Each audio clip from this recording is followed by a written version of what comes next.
জনতা বাংলাদেশের বিভিন্ন অঞ্চলে যারা শাহাদাত বরণ করেছেন যারা স্মরণ করছি তাদেরকে। 2014, 15, 16 সালে একতরফা নির্বাচন এবং বৈষম্যের বিরুদ্ধে লড়াই করতে গিয়ে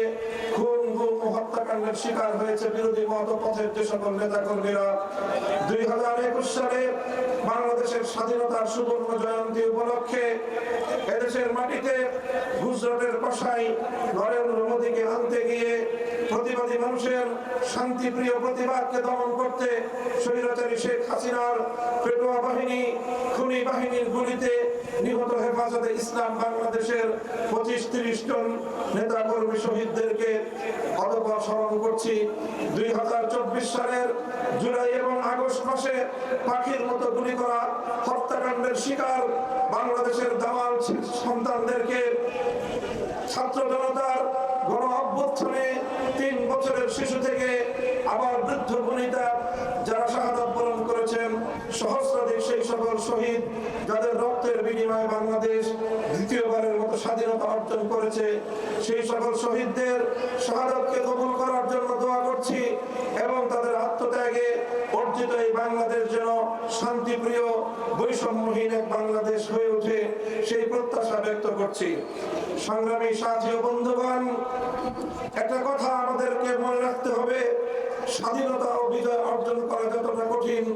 বিজয়কে ধরে রাখা তার চেয়ে বড় কঠিন। আমাদের অতীতের তিক্ত অভিজ্ঞতা হলো এই 1971 সালে দীর্ঘ স্বাধীনতা সংগ্রামের মধ্য দিয়ে যেই বাংলাদেশ অর্জিত হয়েছিল, যেই বাংলাদেশের স্বাধিকার যুদ্ধ শুরু হয়েছিল, জালিমের বিরুদ্ধে মজলুমের লড়াই বলে যেই স্বাধীনতা যুদ্ধ শুরু হয়েছিল, আল্লাহর উপর অবিচল আস্থা, বিশ্বাস এবং ইনশাআল্লাহ বলে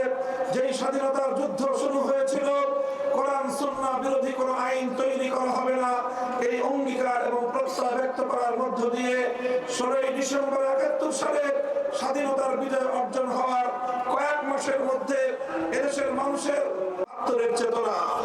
72-এর চেতনার মাধ্যমে বাংলাদেশের 71-এর মুক্তিযুদ্ধের চেতনাকে ছিনতাই করা হয়েছিল। আজ আবার 2024 সালের দ্বিতীয় স্বাধীনতার পর আমাদেরকে মনে রাখতে হবে, পতিত স্বৈরাচারী শক্তি এখনো কিন্তু তারা বসে নেই, ষড়যন্ত্র করছে বাংলাদেশের ছাত্র জনতার এই অভূতপূর্ব বিজয়কে আবার ছিনতাই করার জন্য। স্বৈরাচারী শেখ হাসিনার দোসররা প্রশাসন সহ বিভিন্ন জায়গায় ঘাপটি মেরে বসে আছে আমাদের কষ্টার্জিত রক্তের বিনিময়ে অর্জিত স্বাধীনতার এই যুদ্ধকে আবার কলুষিত করবার জন্য।